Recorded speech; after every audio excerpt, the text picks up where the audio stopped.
Now let us study about the various theories, okay, based on which you have different definitions for acid and the base. Okay, it is just the way it has evolved. All right, it is nothing like this is wrong or this is right. We are going to study in the order it was defined, and each time what was the limitation and how it was overcome when the next definition came. Alright, so first we'll start with Arrhenius theory for acids and base. So according to Arrhenius, acid is a substance which gives you lot of H plus ions in water or aqueous solutions. Alright, so if you have a substance, you put it in water. If the substance is dissociating or giving you a lot of H plus ions in water, then it can be qualified to be called as an acid. Examples: HCl, H2SO4 and so on. The moment you put it in water, you will get H plus Cl minus ions, H plus and sulfate ions, and you see that there is lot of H plus. So any substance capable of giving H plus in water is an acid. And this is something you already studied. This is the theory which you had studied without, in 10th grade, I think you remember this name was also there. But in all your lower grades, you studied acid as a substance which has hydrogen, because that time you were not aware of ion term. So as and when new terms got introduced, the definition became more and more refined. Okay, so this is the basic theory according to which you say acid is a substance which produces lot of H plus ions in water, and base is a substance which releases lot of OH minus ions in water. Instead of H plus, it is giving you hydroxyl ions. So what it will be? Sodium hydroxide, lithium hydroxide, copper hydroxide and so on. Okay, you have hydroxyl ions in each one of them, and the moment you put it, there is sodium ion, there is hydroxyl ions, because the moment you put it in water, remember, okay, when you put it in water, what happens? The dissociation happens. Because water has a very high dielectric constant, the force of attraction between the water molecules is less, because of which the other molecules can dissociate themselves. Okay, we have already studied it. Now, what are the limitations of this? Let us understand the limitations. The limitations was there are some substances that do not have, okay, some substances they did not have H plus or OH minus ions. Okay, if you observe the substance or if you put them in water, they never gave you H plus and OH minus ions, but still they were acids and bases. If you look into their properties and other things, changing of litmus paper, the smell and all that, they were acids and bases, but they did not have these ions. Alright, and the second limitation is that it always talks about water. Okay, so the property of acid should not be based on water as such, correct? So that is why this was a limitation. The next theory was given by Bronsted-Lowry theory. It's given by Bronsted-Lowry and called as the Bronsted-Lowry theory. Here, no water is required. So this limitation, and even to an extent this limitation was overcome in this definition. So according to Bronsted-Lowry's theory, acid is a substance that donates a proton, or H plus ion is nothing but a proton, correct? Because hydrogen has one electron. If it loses that, there is only a proton. So a proton donor can be called as an acid. Water is not necessary, right? Like for example, HCl in ammonia. You don't have, see, dry HCl will not be able to ionize. You know this already. If water I don't want to consider, now it happens in water also, but even if water is not there, let us say in ammonia, what happens? It donates one protons, H plus to ammonia. Okay, so proton donor can be called as an acid, and base is a substance which will accept a proton. So I can call it as a proton acceptor. So anything which donates proton is a proton donor. Anything which accepts proton is a proton acceptor. Now there is this third theory which I will talk about, but you know, when we have too many theories, we should not get confused as such. So what is a simpler way we can understand, in general, if I have to, after we're done with the third one also, how do I understand what an acid is in a simplest way? Of course, these definitions are there, but you'll have to see whether it is giving, whether it is taking and all that. Okay. Now think about it. If the acid is able to donate proton, that means it itself is positive. So something which itself is positive. That's the reason it is it's just like, who can donate a proton? Proton is something which is a positive charge, or in terms of base, let us understand. Who can accept proton? Proton is something which is positively charged, correct? So if somebody has to accept a positively charged particle, because every time we studied in terms of electrons, that's the reason I will start from here, it's easy to understand. If a positive charge has to be applied, that means it itself should be negatively charged, or not really negatively charged as such, negative in nature. Okay, acid, if it has to give away its positive charge, that means there is a lot of positivity there, that's the reason it is donating. Okay, so in this way, in general, you can remember acids as positive, bases are something which is negative. Okay, and it will be more refined when we go to the third theory. Now, this also had a limitation. What was the limitation? Substances which do not have protons, or they do not have H plus, they can also act like an acid or a base. Now, if acid has to be a proton donor, then it should have H in that, in the very first place, correct? Only then it can donate. If there is a substance which does not have H itself, how can it donate a proton?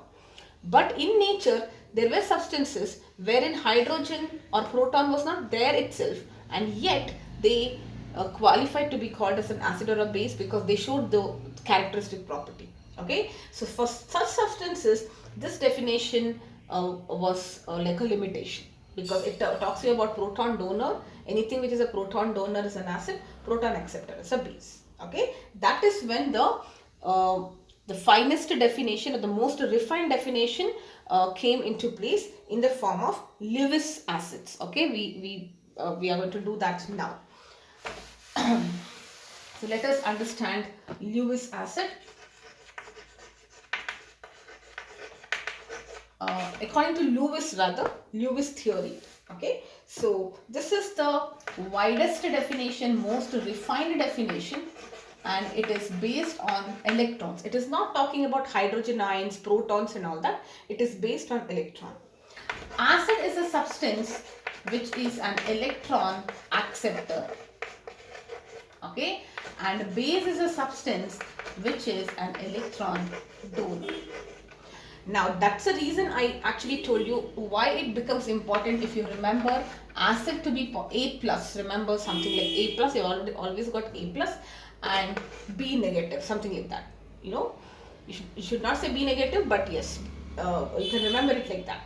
The reason why I told is, now if you remember acceptor, here it is acceptor, here acid is a donor. I mean, in terms of the definition.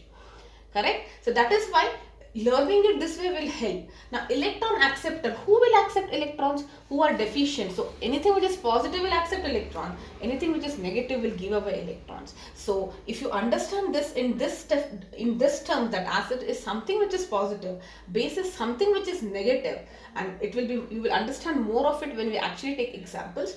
But overall, if you remember it like that, it becomes easier to it is applicable for all definitions. If you want to explain Bronsted-Lowry, I can very well relate that. Since Bronsted-Lowry talks about H plus, acids are positive, that means it should be a proton donor.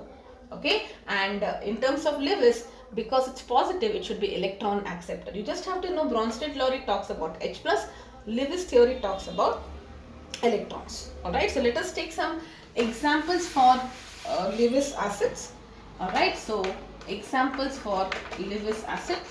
Now look at that. It's an electron pair acceptor. So anything which has got electron deficiency. Alright, you will come to know in a while. I'll first write all the examples. Mg2 plus, BH3, BCl3 and H plus. Okay, now if you see all of them, if you write the structure, you have done it in bonding, you understand that their octates are incomplete here, here and all of that. In whichever cases octate is incomplete, they have a tendency to accept electrons and complete their octet. So all of them will act. This is a very common one. Lewis acid, you have studied in organic also, in the benzene preparation and all that. You are using this as a catalyst. Even BH3, BCl3, all of them, if you write the structures, you see that the octet is not complete, because boron, aluminium, they belong to the 13th group. They have 3 plus valency. So 3 electrons are shared, it will have 6 electrons, but octet remains incomplete. So they are ready to accept electron pair. And these people, they themselves are positively charged, right? So they're deficient of electrons, so they can readily accept electrons.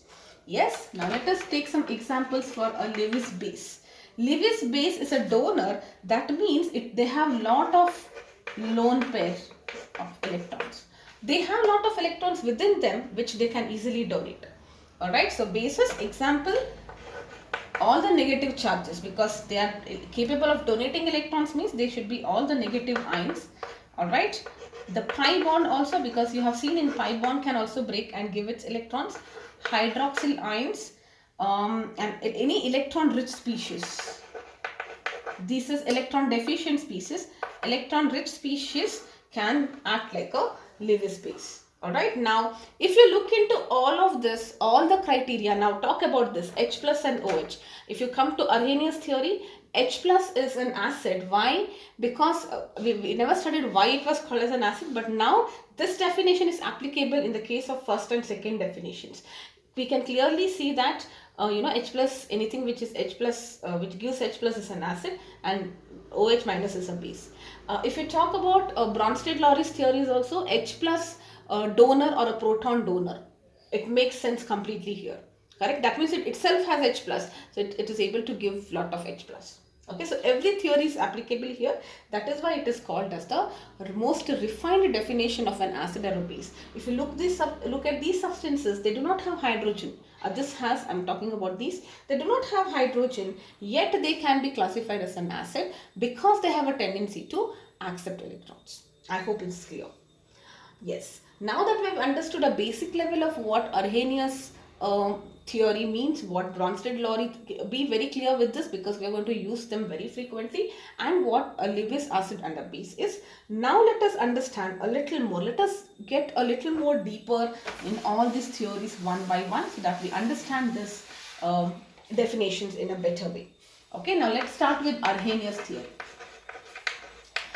According to Arrhenius, acid is a substance which dissociates to give you a lot of H plus ions. So suppose you have some acid in general. According to Arrhenius, you should be getting H plus in aqueous, and the word aqueous is important, and X minus ions in aqueous solutions. Now what happens to this H plus? This H plus is unstable. It cannot because it has lost its electrons, ions, ions are unstable. So what happens? They immediately react with water, and you have H plus which reacts with water. Now why it reacts with water is because oxygen in water has got lone pair of electrons. It is forming out of the 6 electrons, it has got 2 lone pair of electrons. These lone pair of electrons help in overcoming this deficiency of hydrogen and making them stable. Okay, so that is the reason it reacts, and you get a hydronium ion. Okay, it is like H plus ion is surrounded by water, and you get a hydronium ion there. Alright, so basically the lone pair of oxygen helps hydrogen to become stable. Alright, so how do we write this hydronium structure? You have an O here, and then you have an H like this. Okay, this O is positively charged. Why? Because when it gives electron, both the electrons are gone, so it itself becomes positively charged, but the charge on hydrogen is neutralized. Alright, so we can also write this reaction that when you put it in water, you can write that instead of H plus, you can write it as hydronium ion plus X negative. This is also something that we commonly use. Now, hydronium and hydrogen are synonymous in some sense. So overall, when we are proceeding with the chapter, we can interchange them. But when I just say hydrogen, it can never exist. It always exists in this form. And deep down, we know water is just something which is attached. It is nothing but still a H plus ion itself. Okay. Now, sometimes if one molecule attaches, it is like 1 H plus, and then you have one molecule of water. So it is H3O plus. If 2 molecules of water attach, Okay, like you have one proton and two molecules attached. What happens? 1, 2, 3, 4, 5. So you have H5O2 plus. Okay, similarly three molecules, many molecules can attach and you can have different cation complex. Alright, so this is about acids. Now let us talk about bases. According to Arrhenius, we'll give the general reaction. Let us say MOH, most of the metal hydroxides are bases.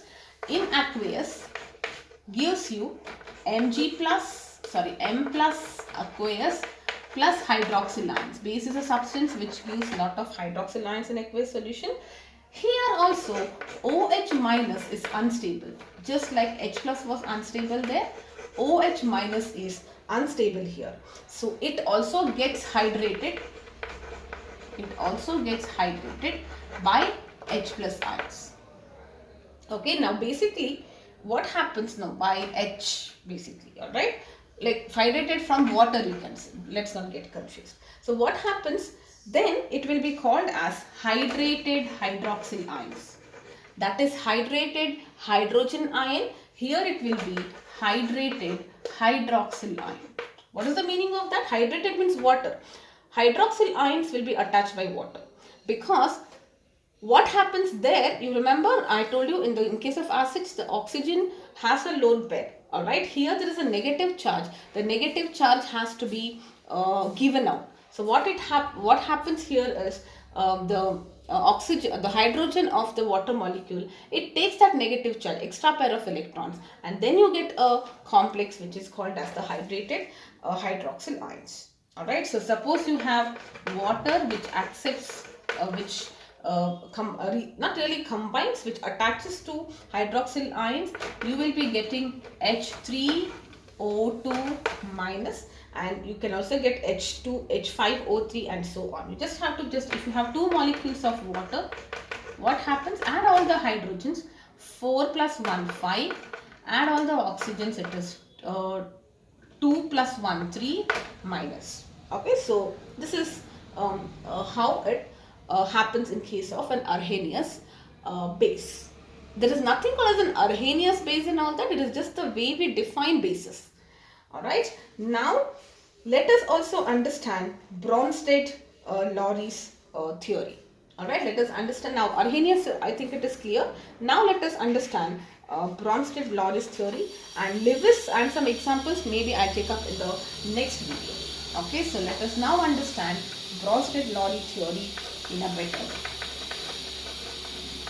According to Bronsted-Lowry's theory, acid is a substance which is a proton donor, and a base is a substance which is a proton acceptor. Okay, they themselves, the nature is positive and this nature is negative. Now a classic example for this is HCl in ammonia. Okay, now what happens? HCl, it's an acid while ammonia is a base. How can we be sure of this? Alright, let us consider what happens if you put HCl in water. Okay, now in general I am talking about the nature. HCl, you know, it's an acid, ammonia is a base. It doesn't have OH and all that, yet it is classified as a base. Alright, so what happens when you put HCl in water? Let us see. Okay, now HCl it will lose its proton. Okay, it becomes minus proton. It loses its proton, and what happens to it? It will become, if proton is gone, there will be Cl negative.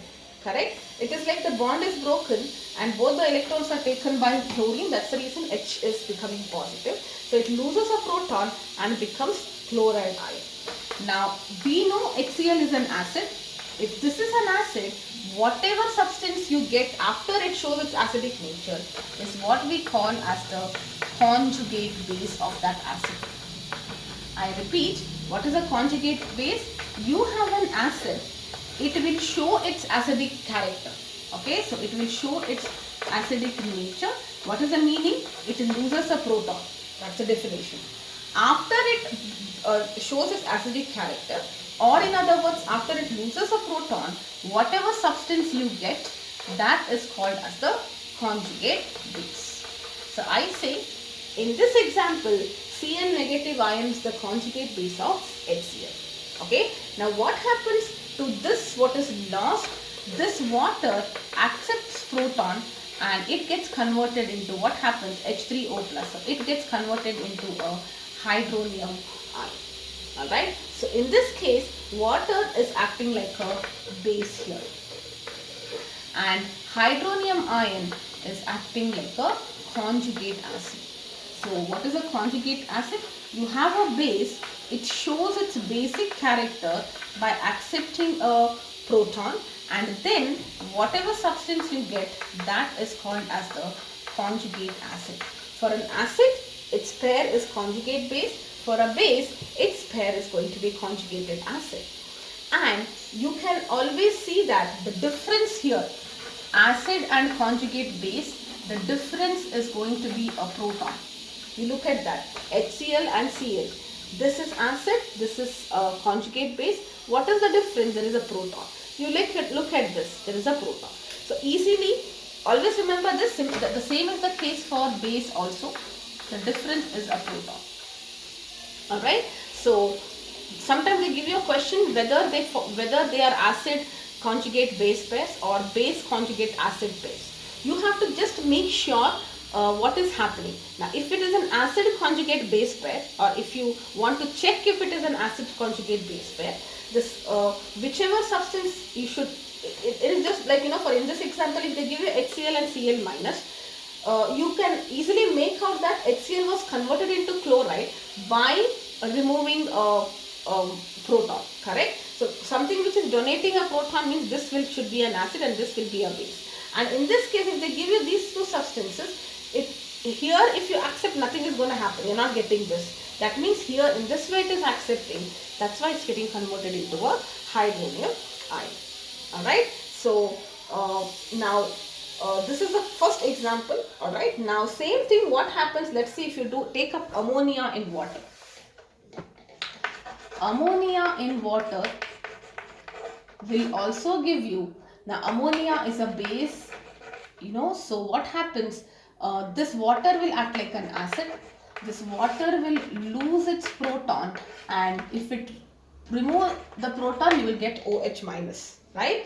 And this base will accept a proton and get converted into NH4 plus ammonium ion. Okay, so this is the base, so this is its conjugate acid, this is an acid, this is the conjugate base. When acids loses its proton, this is the conjugate base accepting a proton, conjugate acid. And if you look into these pairs, right, there is a difference of proton, here also there is a difference of proton. Now what we see here is, water can act like a base, it can act like an acid.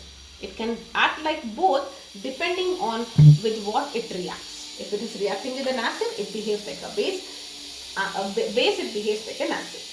Okay, so its nature depends on the substance. If the substance has a tendency to accept electrons better than water, then it will behave as a base, because then this will be an acid. If the substance do not have, or if you think water has a better capability of accepting the electrons, donating a proton, then water will be acting like a acid. It is like comparatively, in tug of war, if there is some stronger opponent, he will win. But if I have a weaker opponent, then I will be winning. So I can win or lose depending on with whom I am playing. Exactly the same thing is happening. Okay. Now if the compound with which water is reacting has a stronger tendency to donate protons, then that will be an acid and water will act like a base. Or if the substance which is combining with water is not having a greater tendency, or in other words, if water compared to that substance is having a greater tendency to donate a proton, then it will be an acid and that substance will be a base. Alright.